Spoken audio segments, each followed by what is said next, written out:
आप सभी को राधे कृष्ण। आज के वीडियो में आप दशा माता की दूसरी कहानी सुनेंगे। एक घर में सास और बहू रहती थी। बहू का पति परदेश में गया था। एक दिन सासू माँ ने अपनी बहू से कहा कि गांव में जाकर भोजन पकाने के लिए आग मांग कर ले आओ। बहू जब गांव में आग मांगने के लिए गई तो किसी ने भी उसे आग नहीं दी और सभी ने कहा कि जब तक दशा माता की पूजा नहीं हो जाती तब तक आग नहीं मिलेगी। बेचारी बहू खाली हाथ लौट आई। उसने अपनी सासू माँ को बताया कि गांव भर में आज दशा माता की पूजा है, इसलिए कोई आग नहीं दे रहा है। शाम हो जाने पर सासू माँ आग लेने गांव में गई तो स्त्रियों ने उसे आराम से बैठाया और कहा कि सुबह तुम्हारी बहू आग लेने आई थी, परंतु हमारे यहाँ दशा माता की पूजा हुई थी, इसलिए आग नहीं दे सकी। सास आग लेकर अपने घर पहुंची ही थी कि एक आदमी बछड़ा लिए आया और उसके पीछे एक गाय भी थी। स्त्री ने उससे पूछा कि यह गाय का पहला बच्चा है क्या? आदमी ने उत्तर दिया कि हाँ। उसने फिर पूछा कि बछड़ा है या बछिया? उसने जवाब दिया कि बछड़ा है। सास ने घर जाकर अपनी बहू से कहा कि आओ हम दोनों भी दशा माता का डोरा लें और व्रत करें। दोनों सास बहू ने डोरा लिया। सवेरे से व्रत आरंभ किया। 9 व्रत पूरे हो जाने पर 10वें दिन डोरे की पूजा की। सास बहू दोनों ने मिलकर गोल गोल 10-10 आटे के पेड़े बनाए, यानी कि कुल 20 पेड़े बनाए। 21वां बड़ा पेड़ा गाय को दिया।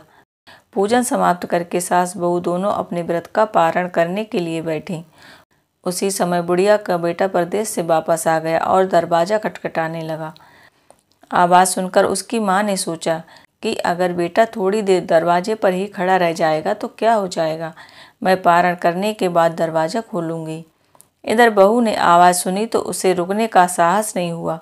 अपनी थाली का अन्न इधर उधर करके झट से पानी पीकर उठ खड़ी हुई। उसने जाकर दरवाज़ा खोला। पति ने उससे पूछा कि अम्मा कहाँ हैं? बहू ने उत्तर दिया कि वह तो अभी पारण कर रही हैं। तब पति बोला, मैं तुम्हारे हाथ का जल भी नहीं पीऊँगा, क्योंकि मैं 12 बरस से घर आया हूँ। इतने दिनों न जाने तुम किस प्रकार से रही होगी। अम्मा आएंगी, वह जल लाएंगी, तभी जल पीऊँगा। यह सुनकर उसकी पत्नी चुपचाप बैठ गई। इतने में उसकी अम्मा पारण करके अपनी थाली धोकर पी चुकी थी। तब वह लड़के के पास गई। लड़के ने माँ के पैर छुए। अम्मा उसे आशीर्वाद देकर बेटे को घर में ले आईं। उसकी माँ ने थाली परोस कर रखी। बेटा भोजन करने लगा। उसने हाथ में पहला गिलास लिया ही था कि फेरों के टुकड़े जो बहू ने अपनी थाली में फेंक दिए थे अपने आप बेटे के सामने आने लगे। बेटे ने माँ से पूछा कि यह सब क्या हो रहा है? माँ बोली, मैं क्या जानूँ बेटा, बहू जाने। यह सुनकर बेटा आग बबूला होकर बोला, ऐसी बहू मेरे किस काम की, जिसके चरित्र की तुम साक्षी नहीं हो। उसको मैं घर में नहीं रख सकता, इसे अभी घर से निकाल दो। यदि यह घर में रहेगी तो मैं घर में नहीं रहूँगा। माँ ने बेटे को व्रत के पारण का सब हाल बताकर हर तरह से समझाया, परंतु वह मानने को तैयार नहीं हुआ। वह यही कहता रहा कि इसे घर से बाहर करो, नहीं तो मैं इस घर में नहीं रह सकता हूँ। माँ ने सोचा बहू को थोड़ी देर के लिए बाहर कर देती हूँ, जब बेटे का गुस्सा शांत हो जाएगा तब बहू को बुला लूँगी। बुढ़िया ने बहू से कहा कि देहरी के बाहर पेड़ के नीचे थोड़ी देर के लिए खड़ी हो जा। जब बहू पेड़ के नीचे खड़ी हुई तो पेड़ बोला, मुझसे हटकर खड़ी हो, मैं दशा माता के विरोधी को छाया नहीं दे सकता। इस तरह वह वहाँ से चलकर घटौची के पास गई। घटौची बोली, मुझसे हटकर खड़ी हो, मुझ पर इतना भार घड़े का नहीं है जितना तेरा है। वह वहाँ से हटकर घूरे के ढेर पर खड़ी हो गई। घूरे का ढेर बोला कि मुझ पर इतना भार कूड़े का नहीं है जितना तेरा है, चल यहाँ से हटकर कहीं और खड़ी हो जा। इस प्रकार उसे कहीं भी खड़ा होने नहीं दिया गया। वह अपने मन में बहुत दुखी हुई। वह जंगल में चली गई और जंगल में भूखी प्यासी घूमती फिरती एक सूखे कुएं में गिर पड़ी। वह उसमें गिरी परंतु उसे चोट नहीं आई। वह नीचे बैठ गई। अचानक राजा नल वहाँ शिकार खेलते खेलते पहुँच गए। उनके साथी बिछुड़ गए थे। वह प्यास के कारण उसी कुएं पर आए जिसमें वह स्त्री बैठी थी। राजा नल के भाई ने कुएं में पानी के लिए लोटा डाला तो उस स्त्री ने लोटे को पकड़ लिया। भाई ने नल से कहा कि इस कुएं में किसी ने लोटा पकड़ लिया है। तब राजा नल ने कुएं पर आकर कहा कि तुम यदि पुरुष हो तो मेरे धर्म के भाई हो, और यदि स्त्री हो तो मेरी धर्म की बहन हो, तुम जो भी हो बोलो, मैं तुम्हें बाहर निकालूंगा।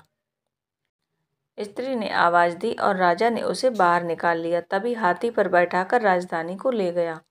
महाराज को शिकार से लौटकर महलों की ओर आते देखकर महारानी को महाराजा के आने की सूचना दी गई। सेवकों ने एक स्त्री को हाथी पर बैठा देखकर रानी को बताया कि महाराज एक नई रानी भी साथ ला रहे हैं।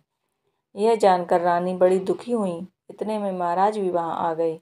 रानी ने हाथ जोड़कर विनती की, महाराज मुझसे ऐसी क्या गलती हो गई थी जो मेरे लिए आप सौतन ले आए। राजा नल ने हंसकर उत्तर दिया कि वह तुम्हारी सौतन नहीं ननद है, मेरी धर्म की बहन है। तुम्हें उसके साथ अपनी सगी ननद की तरह बर्ताव करना चाहिए। यह सुनते ही महारानी का मुख कमल के समान खिल उठा। वह बोली, अब तक मैं ननद का सुख नहीं जानती थी। अच्छा हुआ जो मुझे भाग्य से ननद भी मिल गई। राजा ने उसका नाम मुंहबोली बहन रखा और उसके लिए अलग महल बनवा दिया। उसके दिन अब सुखपूर्वक व्यतीत होने लगे। एक दिन जब राजा की घोड़ी का बच्चा हुआ तो राजमहल की स्त्रियां बधाई गीत गाने लगी। तब मुंहबोली बहन बोली कि ये बधाई गीत क्यों गाए जा रहे हैं। तब दासी ने बताया कि महाराज की घोड़ी के बच्चा हुआ है। तो उसने पूछा कि ये घोड़ी के पहला बच्चा है क्या। उसने कहा हाँ। उसने पूछा कि बछड़ा है या बछिया। उसने कहा कि बछड़ा है। तब मुंहबोली बहन ने महारानी के पास जाकर कहा, आओ भाभी रानी, हम दोनों दशा माता का डोरा लें। रानी ने पूछा, डोरा क्या चीज़ है, मुझे समझाना। वह बोली, दशा माता के व्रत का नियम है कि पहले जब गाय, घोड़ी या स्त्री के प्रसव हो तब डोरा लेकर व्रत आरंभ करते हैं। 9 व्रत करने के बाद 10वें दिन डोरे का पूजन करके विसर्जित करते हैं। इसी के साथ उसने पारण का नियम भी बताया। तब महारानी बोली, तुम्हारा व्रत तुमको फले।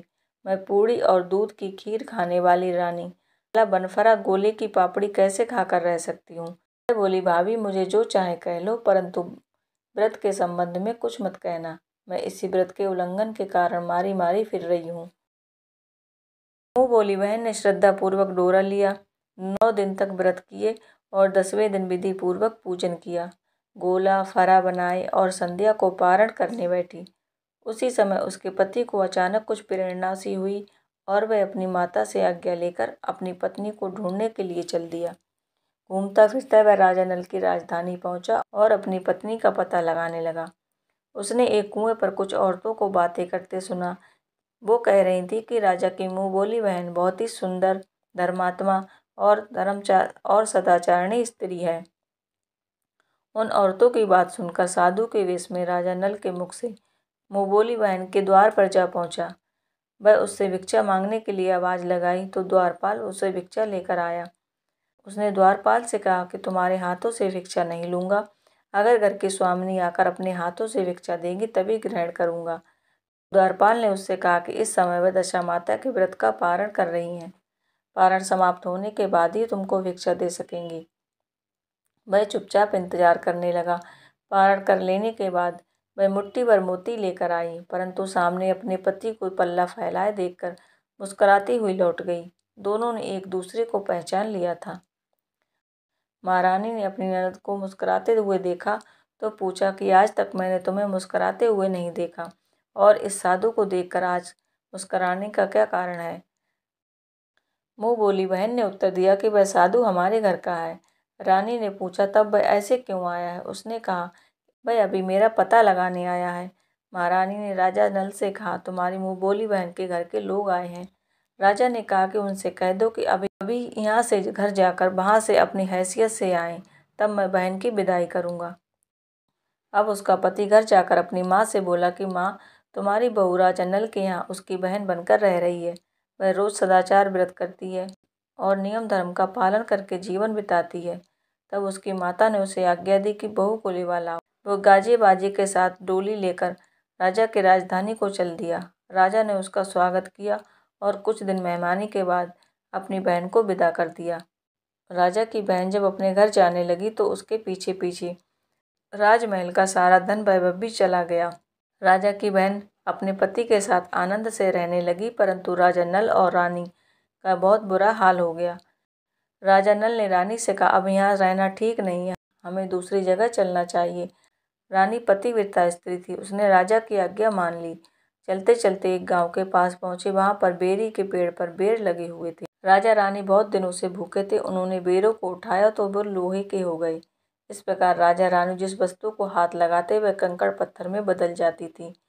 रास्ते में उन्हें एक व्यापारी मिला। व्यापारी ने राजा रानी को पहचान लिया। उसने राजा रानी के लिए भोजन के सेर भर आटा दिया। वे आटा लेकर नदी के किनारे गए। वहां रानी भोजन बनाने लगी और राजा नल स्नान करने चले गए। उस नदी में मछुआरे मछलियां पकड़ रहे थे। मछेरों ने राजा को 4 मछलियां दी। रानी ने मछलियां भूनकर रोटियां बना ली।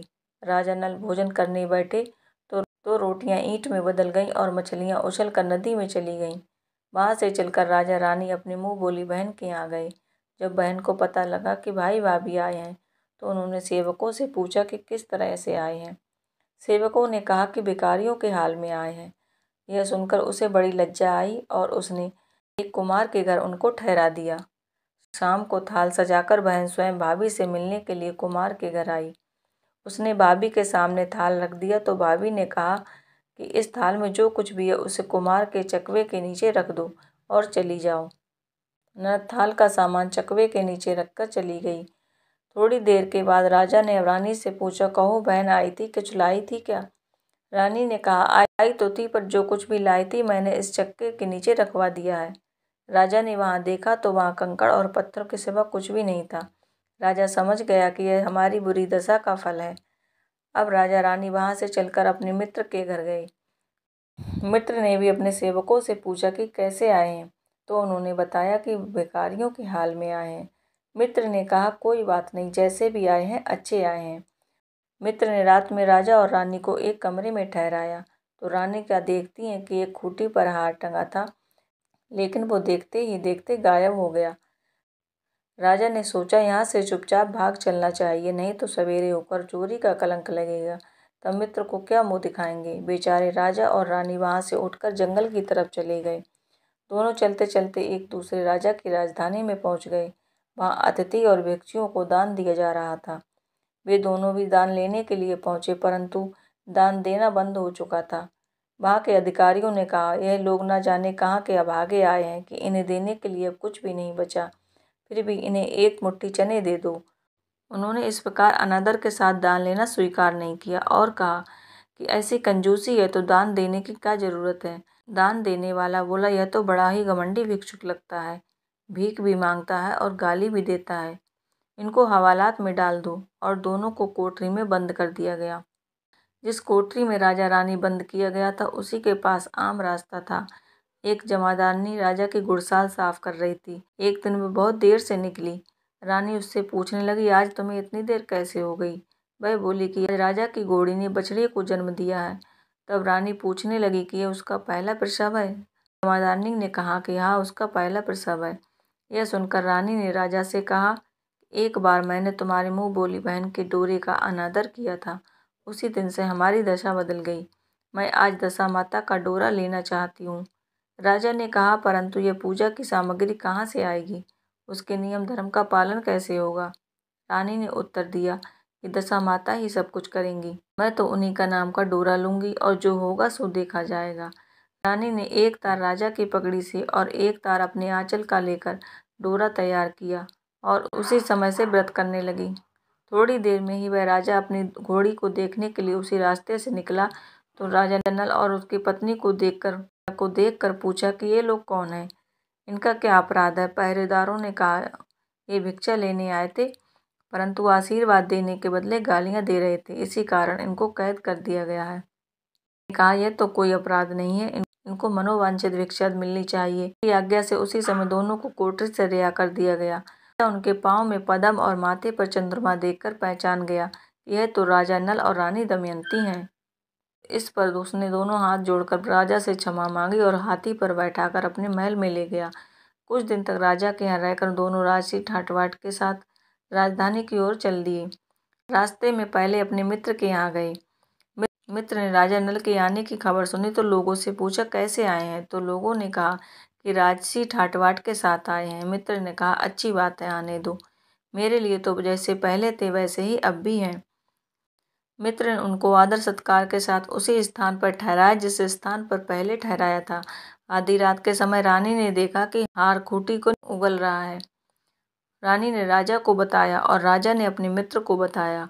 तो मित्र ने कहा कि मैंने तब भी तुमको चोर नहीं समझा था और ना ही अब समझता हूँ। यह दृश्य तुम्हारी बुरी दशा का फल है। आप निश्चिंत रहिए, मेरे मन में तुम्हारे लिए कोई मैल नहीं है। मित्र के यहाँ से चलकर राजा रानी अपनी मुँह बोली बहन के यहाँ गए। उसने सुना कि भैया आए हैं। उसने लोगों से पूछा कैसे आए हैं। लोगों ने कहा जिस प्रकार राजा को आना चाहिए उसी प्रकार से आए हैं। उसने कहा उनको मेरे महल में ले आओ। जब राजा नल का हाथी बहन के महल की ओर बढ़ा तो रानी ने कहा आप अपनी बहन के घर जाइए, मैं तो उसी कुमार के घर जाऊंगी जिसके घर पहले ठहरी थी। राजा ने कहा जिस कारण इतनी दुख उठाए तुम फिर उससे झगड़ा मोल लेना चाहती हो, यह तुम अच्छा नहीं कर रही हो। परंतु रानी नहीं मानी, वह कुमार के घर ठहरी। राजा बहन के घर चले गए और शाम को बहन भाभी के लिए थाल सजाकर कुमार के यहाँ आई। उसने भाभी के सामने थाल रख दिया। भाभी ने सोने चांदी के गहने उतार कर रखने लगी और कहने लगी खाओ रे मेरे सोने चांदी के गहने खाओ, हम भूखे नंगे लोग क्या खाएंगे। यह उलाहना सुनकर ननद बोली यह उलाहना किसे देती हो, मैं उस समय भी जो कुछ हो सका था वह लाई थी और अब भी लाई हूँ। विश्वास ना हो तो चक्के के नीचे अब भी देख लो। सचमुच चक्के के नीचे देखा तो वहाँ मोतियों का ढेर लगा था।